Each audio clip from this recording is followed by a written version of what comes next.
పచ్చని పంటలకు పెట్టింది పేరు కోనసీమ. ఈ సమయానికి ఆ ప్రాంతమంతా జలకళ సంతరించుకునేది. కాలువలు ఉప్పొంగి పొర్లేవి, పచ్చని పొలాలు కళకళలాడేవి, అన్నదాతల కళ్ళలో ఆనందం కనిపించేది. కానీ ఇప్పుడు అదే అన్నదాత కన్నీరు పెడుతున్నాడు. బీడుబారిన పొలాలను చూసి గుండె లవిసేలా రోధిస్తున్నాడు. ఓవైపు వరుణదేవుడు కనికరించక, ఇటు ప్రభుత్వ సాగునీరు అందించక అల్లాడిపోతున్నాడు. కోనసీమలో ప్రస్తుతం ఎలాంటి పరిస్థితులున్నాయి, అన్నదాతలు ఎలాంటి ఇబ్బందులు పడుతున్నారు, సాక్షి గ్రౌండ్ రిపోర్ట్లో చూద్దాం. కోనసీమ కరువు సీమగా మారింది. మరో అనంతపురాన్ని తలపిస్తోంది. ఎటు చూసినా పచ్చని పొలాలు, పక్షుల కిలకిల రావాలతో ఆహ్లాదకరంగా ఉండే గోదావరి జిల్లాలు ఇప్పుడు కరువు రక్కసితో కడకట్టలాడుతున్నాయి. గతంలో ఎన్నడూ లేని విధంగా ఖరీఫ్కు కష్టకాలం వచ్చింది. పంట పొలాలు బీటలు వారే, నారు మడులు ఎండిపోతున్నాయి. సార్వ సాగులో రైతులు అనేక ఇబ్బందులు పడుతున్నారు. సాగునీటి కోసం రైతులు రోడ్డెక్కినప్పటికీ కూటమి సర్కార్కు చీమ కుట్టినట్టు కూడా లేదు. అన్నదాతలను ఆదుకోవాలనే ఆలోచన అంతకంటే లేదు. పాలకులకు రీల్స్ పైన ఉన్న పిచ్చి రైతులను ఆదుకోవటం పైన లేదనే విమర్శలు వెలువెత్తుతున్నాయి.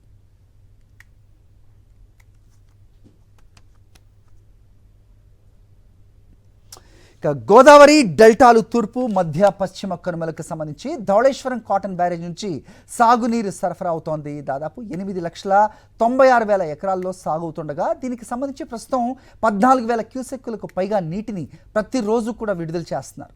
కాలువల్లో సజావుగా వెళ్లాల్సిన నీరు శివారు భూములకే కాదు, సెంట్రల్ డెల్టాలో ఉన్న ఆయకట్టుకు సైతం అందట్లేదు. మే 31 నాటికి సాగునీరు విడుదల చేశామని కూటమి ప్రభుత్వం గొప్పగా చెప్పుకుంటోంది. కానీ 50 రోజులు దాటినప్పటికీ ఆయకట్టుకు సాగునీరు అందట్లేదు. సకాలంలో సాగునీరు అందకపోవడంతో అమలాపురం చుట్టుపక్కల ప్రాంతాల్లో ఆకుమడులు ఎండిపోయాయి. అన్నదాతలు తీవ్ర ఇబ్బందులు పడుతున్నారు. ఇంత జరుగుతున్న ఇరిగేషన్ శాఖ అధికారులు ప్రభుత్వం పట్టించుకోకపోవడంపై వైఎస్ఆర్సీపీ నేతలు మండిపడుతున్నారు.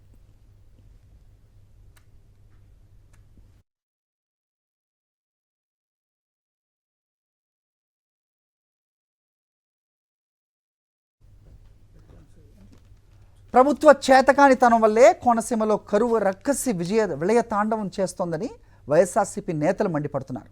వారి వద్ద నుంచి మరిన్ని వివరాలు మా ప్రతినిధి హరీష్ అందిస్తారు. గతంలో ఎన్నడూ లేని విధంగా గోదావరి డెల్టాలో ఖరీఫ్ సీజన్లో అతిపెద్ద సమస్య వచ్చింది. ప్రధానంగా ఖరీఫ్లో సాగునీటి గోదావరి డెల్టాలో ఎక్కడ సమస్య వచ్చే పరిస్థితి లేదు. దాదాపు 8,96,000 ఎకరాల్లో సాగు జరిగే ఈ గోదావరి డెల్టాలో 3 కాలువలకు సంబంధించి ఖరీఫ్లో పూర్తి స్థాయిలో నీరుంటుంది. మరోవైపు ఋతుపవనాలు, వర్షాలు ఏకధాటిగా కురిసే పరిస్థితి. ఈసారి పరిస్థితి భిన్నంగా ఉంది. మన సెంట్రల్ డెల్టాలో అమలాపురం పరిసరాల్లో ఉన్న ఈ ల్యాండ్ని చూస్తే అర్థమైపోద్ది. భూమి పూర్తిగా నెర్రలు వారి ఇప్పటికే వేసుకున్న ఆకుమడులు పూర్తిగా ఎండిపోయి దారుణమైన పరిస్థితి చోటు చేసుకుంటుంది.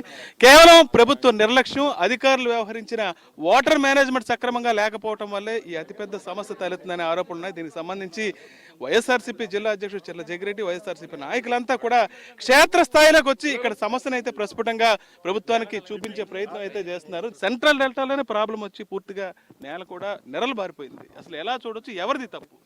వాస్తవంగా మేము ఉన్నటువంటిది డాక్టర్ బిఆర్ అంబేద్కర్ కోనసీమ జిల్లా. మామూలుగా మేము ఉన్నటువంటి ప్రాంతం చూస్తే చాలామంది కోనసీమ జిల్లా వాసులంతా కూడా అనంతపురం వెళ్ళారేమో అని చెప్పి వాళ్ళు పొరపాటు పడతారు. అందుకు ముందుగా ఈ మాట చెబుతున్నా.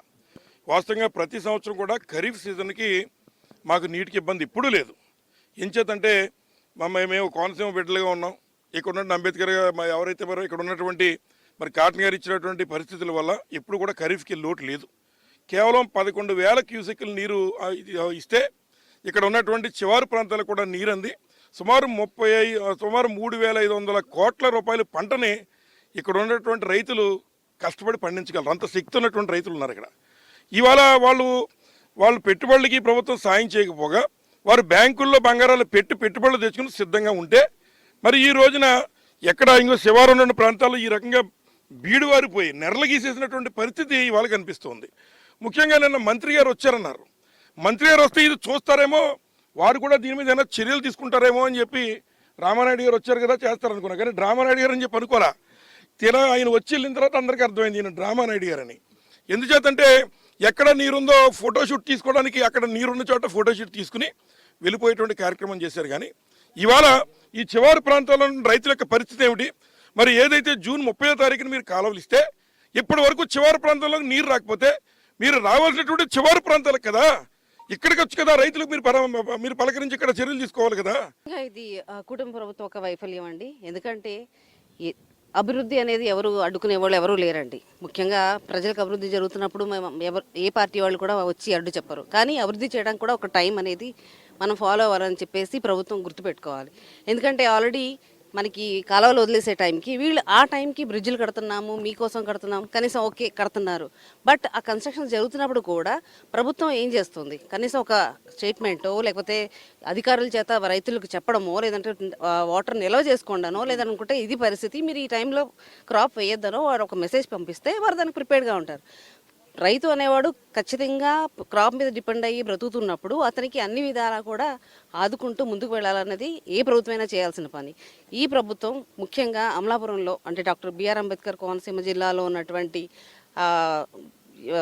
యంత్రాంగం అంటే మన కలెక్టరేట్ వారు ఏం చేస్తున్నారు? జిల్లా అధికారులు కానీ లేదనుకుంటే ఇరిగేషన్ డిపార్ట్మెంట్ కానీ ఏం చేస్తున్నారు? నిద్రపోతున్నారా? రైతుల్ని ఆదుకోవాల్సిన బాధ్యత వారికి లేదా అనేసి మీ ద్వారా మేము అని ప్రశ్న. కేవలం అధికార పక్షం నిర్లక్ష్య వైఖరికి దారి కనిపిస్తూ ఉంది. ఎందుకంటే వీళ్ళు కేవలం ఏదైతే కాంట్రాక్టర్ల దగ్గర నుంచి పర్సంటేజ్లు మాట్లాడుకోవడానికి టైం పట్టినందుకు వీళ్ళు 40,000 ఎకరాల పొలాన్ని వీళ్ళు నష్టపోయేటట్టు చేశారు కేవలం. ఎందుకంటే వాళ్ళకి రేట్లు ఫిక్స్ అవ్వక వాళ్ళు డీలేలు చేసుకుని ఫిక్స్ అయ్యాక వాళ్ళు వర్కులు స్టార్ట్ చేసి తీరా ఎట్టయితే వాటర్ అయితే ఎప్పుడైతే ఇవ్వాల్సి వచ్చిన పరిస్థితి వచ్చిందో ఆ టైంకి వాటర్ అందలేదు. నష్టపోయింది మాత్రం రైతు. మళ్ళీ మొత్తం అఖిలపక్షంగా ఉన్న రైతులందరూ కూడా రోడ్డు ఎక్కితే కలెక్టరేట్కి వెళ్ళి అక్కడ ధర్నా చేస్తే ఇదిగో వేస్తున్నాం అదిగో వేస్తున్నాం అని చెప్పి లాస్ట్కి ఇచ్చినప్పటికీ ఇదిగోండి ఇది మిగిలింది వాళ్ళకి. దీనికి ఎవరు బాధ్యులు? ప్రధానంగా కేవలం ప్రభుత్వ వైఫల్యం, అధికార యంత్రాంగం నిర్లక్ష్యమే ఇక్కడ పరిస్థితి ఇలా రావడానికి కారణం అని స్పష్టంగా చెప్తున్నారు. దీనికి సంబంధించి ఇప్పటికైనా సరే ప్రభుత్వం స్పందించి నష్టపోయిన రైతులకు పరిహారం అందించాలి. అదేవిధంగా పూర్తి స్థాయిలో శివారు ప్రాంతాలకు కూడా పూర్తి స్థాయిలో నీరు అందేందుకు విధంగా చర్యలు తీసుకోవాలని నాయకులు చెప్తున్నారు. అమలాపురం నుంచి విజయమల్క హరీష్ ఫర్ సాక్షి న్యూస్. సాధారణంగా సార్వాలో సాగునీటి కొరత ఉండదు, కానీ ఈసారి పరిస్థితి భిన్నంగా ఉంది. క్లోజర్ పనుల్లో జరిగిన అవకతవకల వల్లే ప్రభుత్వం సకాలంలో కాలువల ద్వారా శివారు భూములకు సాగునీటిని అంది ఇవ్వలేకపోతోందని రైతులు ఆరోపిస్తున్నారు. పరిస్థితి ఇలాగే కంటిన్యూ అయితే తాము తీవ్రంగా నష్టపోయే ప్రమాదం ఉందని ఆవేదన వ్యక్తం చేస్తున్నారు. జరగలేదండి. ఇప్పటికే మునిగిపోయేది అంతా చేయలేదు. మూడు వర్షంతో మునిగి ఉండేదని ఎప్పుడు ఇటువంటి కొరత ఎప్పుడు కూడా మాకు రాలేదు. మా చంద్రగారికి ఎప్పుడు ఇటువంటి కొరత రాలేదు. ఇదే మొదటి టైం. వేసిన ఆకుమలన్నీ కూడా ఎండిపోయి బిడి భూములుగా రాయలసీమను తలపించి మరి ఉన్నదండి. ఎప్పుడు కూడా ఇటువంటి పరిస్థితి మేము చూడలేదు. మరి నీరు అక్కడైతే మొక్కల లాగులు కూడా ఏదో కడుతున్నాం, దానివల్ల ఆపమంటున్నారండి. ఇప్పటికి వేసిన మళ్ళీ కూడా చచ్చిపోయి రైతులు మళ్ళీ వేస్తున్నారు. వేసిన మళ్ళీ కూడా మళ్ళీ చచ్చిపోతున్నాయండి. నీరు వస్తుందని ఎంతో ఆశగా ఎదురు చూస్తున్నారు. చాలా దయనీయ స్థితిలో ఈ చంద్రగారు ఉందని.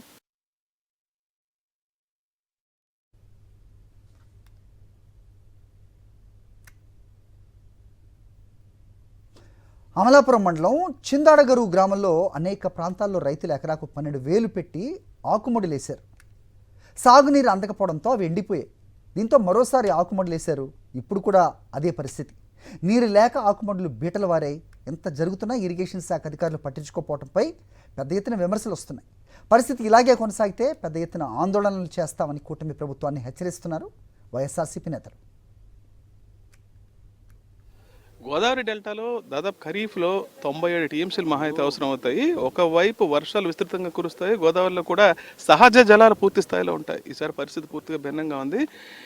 వర్షాలు భారీగా కురిసే పరిస్థితిలో కేవలం సీలేరు జలాల మీద మనం ఆధారపడే పరిస్థితి వచ్చింది. ఈ నేపథ్యంలో సెంట్రల్ డెల్టాతో పాటు అప్లాండ్లో కూడా భూమి మొత్తం నెర్రలు వారి ఆకుమళ్ళు కూడా వేసుకోవడానికి ఎండిపోయే పరిస్థితి అయితే చోటు చేసుకుంది. ఈ నేపథ్యంలో వైఎస్ఆర్సీపీ నాయకులు, వైఎస్ఆర్సీ రైతు విభాగం నాయకులు కూడా క్షేత్రస్థాయిలో వచ్చి ఆందోళన అయితే చేస్తున్నారు. ఇప్పటికైనా అసలు ఈ పరిస్థితిని ఇప్పటికే ప్రభుత్వం గమనించి ప్రత్యామ్నాయం చూపించాలి. ఇప్పటిదాకా స్పందించలేదు. ఎలా చూడొచ్చు ప్రభుత్వం? యాక్చువల్గా ఈ ఖరీఫ్ సీజన్ మొదట్లో గోదావరిలో ఇన్ఫ్లోస్ తగ్గిన మాట వాస్తవమే. కానీ ఇప్పుడైతే వరదలు వచ్చి నీరు వరద సముద్రంలోకి వదిలేసే పరిస్థితి. మన కాలంలో ఇవ్వాల్సిన 1,100 బదులు ఏకంగా 1,400 ఇస్తున్నా సరే, 14,000 ఇస్తున్నా సరే కాలువల్లోంచి రైతు చేతిలోకి నీరు ఇవ్వలేకపోవడం అనేది వీళ్ళ టోటల్ ఫెయిలియర్. యాక్చువల్గా నీరు మనకు 2 నెలలు కట్టుబడి ఆ క్లోజర్ టైంలో చేయాల్సిన పనులు వీళ్ళు సకాలంలో చేయక నీరు ఇచ్చిన తర్వాత వర్క్ స్టార్ట్ చేశారు వీళ్ళు. యాక్చువల్గా వీళ్ళు స్టార్ట్ చేసిన చాలా వర్క్లు శాంక్షన్స్ కూడా లేవు. బ్రిడ్జ్లు అవన్నీ వీటికి శాంక్షన్స్ కూడా లేవు. ఏదో ఆదరా బాదరాగా ప్రాపర్ డాక్యుమెంటేషన్ పేపర్ వర్క్ కూడా లేకుండా నీళ్లు అడ్డుకట్టు వేసి రైతు మీద కక్ష కట్టినట్టుగా వ్యవహరిస్తున్నట్టుగా ఉన్నారు వీళ్ళు. ఇక్కడ ప్రభుత్వం తక్షణమే స్పందించి ఈ రైతులకు తగిన నీళ్లు ఇవ్వకపోతే వైఎస్ఆర్సీపీ రైతు విభాగం తరఫున జగ్గిరెడ్డి గారి ఆదేశాల మేరకు రానున్న 2-3 రోజుల్లో నిరసన కార్యక్రమాలు చేపట్టి అవసరమైతే నిరాహార దీక్ష శిబిరాలు కూడా ఏర్పాటు చేయడానికి మేము సిద్ధమవుతున్నాం. రైతులు రోడ్డెక్కే పరిస్థితి ఎందుకు వచ్చిందంటే అండి, చంద్రబాబు నాయుడు గారు ఆల్రెడీ చెప్పారు వ్యవసాయం దండగని. ఆ దండగే ఈ రోజున ఇలా చూపిస్తుందండి. ఎందుకంటే ఇన్ టైంలో వాటర్ ఇవ్వకుండా కానివ్వండి రైతులను ఇబ్బంది పెట్టి మరి ఈ రోజుకి కూడా బ్రిడ్జీలు కట్టడం కాలువ వర్కులు జరుగుతూనే ఉన్నాయండి. ఈ సార్వా పంటకి రైతులకి ఆకుమళ్ళు వర్షాల వల్ల మునిగిపోయి అటు కాలువ వాటరు ఇటు వర్షాల వల్ల మునిగిపోయి రైతులు ఇబ్బంది పడే పరిస్థితి వచ్చిందండి. కానీ ఈ రోజు పరిస్థితి చూస్తే పైన వర్ణిదేవుడు కరుణించట్లేదండి, కింద ఇక్కడ కాలువ వాటర్ లేదు. రైతులు ఏ విధంగా ఈ రోజు చూడండి, ఆకుమళ్ళు వేసారు, ఆకుమళ్ళు పోయాయి, మరలా వేసుకుంటా మరలా అది కూడా పోయింది. రైతు ఏ విధంగా పంట పండించాలి? ఈ పరిస్థితులు ఈ ప్రభుత్వం చేసే నిర్లక్ష్యం వల్లే క్రాప్ హాలిడేలని ప్రకటించే పరిస్థితులు ఎందుకు వస్తున్నాయంటే అందుకే వస్తున్నాయండి. మన రీల్ మంత్రి గారు, ఇరిగేషన్ మంత్రి గారు నిమ్మల రామానాయుడు గారు నిన్న మా జిల్లాకు ఇచ్చేయడం జరిగింది. ఆయన ముక్కాముల కాలగొడ్డ దగ్గరికి వెళ్ళి కలెక్టర్ గారిని పెట్టుకుని పక్కనే ఆయన దీనికి పర్మిషన్ ఎవరు ఇచ్చారు, మీరు ఎలా చేస్తున్నారని చెప్పి ఒక కాంట్రాక్టర్ని నిలదీశాడు తప్ప ఒక అధికారిని కానీ ఇంకొకటి కానీ కాకుండా అక్కడ ఆయన మరలా ఏం చెప్పారు, అక్కడ పిలిచి వాళ్ళ అధికారులను పిలిచి దగ్గరలో ఉన్న పోలీస్ స్టేషన్కి వెళ్ళి కంప్లైంట్ ఇవ్వండి అన్నాడంటే ఈ విధంగా రైతుల పట్ల రైతాంగం పట్ల ఈ ప్రభుత్వం ఎంత నిర్లక్ష్యం వహిస్తుందో మీరు అర్థం చేసుకోవాలి. మన వైఎస్ఆర్ పార్టీ గవర్నమెంట్లో ఉండగా జగన్మోహన్ రెడ్డి గారి నాయకత్వంలో ఒక నెల రోజులు మాత్రమే కాలువ కట్టడం జరిగేది. నెల తర్వాత కాలువ రిలీజ్ చేయడం, రైతులందరికీ కూడా ఆకుమళ్ళు వేసుకుని ఇప్పటికీ చేలు ఆకుమళ్ళు తీసుకునే పరిస్థితికి వచ్చింది. అటువంటి పరిస్థితి నుంచి ఇవాళ ఎంతో దుర్మార్గంగా ఈ రాజకీయ నాయకులు ఈ కూటమి ప్రభుత్వం అనుసరిస్తుంది. 40 సంవత్సరాల నుంచి నేను వ్యవసాయం చేస్తాను. ఈ పరిస్థితి ఈ 40 సంవత్సరాల్లోని మాకు సార్వా పంటలో ఎప్పుడు కూడా వరదలు వచ్చి మునిగిపోవడం తప్పించి కాలువకు నీరు లేక ఆకుమళ్ళు పోయిన పరిస్థితి ఇప్పుడు కొత్తగా చూస్తున్నాం. ఈ ఘనత చంద్రబాబు నాయుడు గారి ప్రభుత్వం, కూటమి ప్రభుత్వం 100% ఈ రైతుకి తక్షణం ఇప్పుడు వరకు వచ్చి అధికారులు కానీ అధికారులు కానీ నిన్న మంత్రి గారు వచ్చాడు, మంత్రి గారు కానీ వాళ్ళు ఎవరో వచ్చి నష్టపోయిన రైతులను ఎవరిని పరామర్శించడం కానీ చూడటం కానీ చేయలేదు. స్పష్టంగా చెప్తున్నారు, ఇప్పటికైనా ప్రభుత్వం స్పందించకపోతే ఖచ్చితంగా వైఎస్ఆర్సీపీ ఆందోళన దిగుతున్న విషయాన్ని అయితే రైతు నాయకులు కూడా స్పష్టం చేస్తున్నారు. అమలాపురం నియోజకవర్గం చిందాడ గారి నుంచి వీడియో సమర్థక హరీష్ ఫర్ సాక్షి న్యూస్.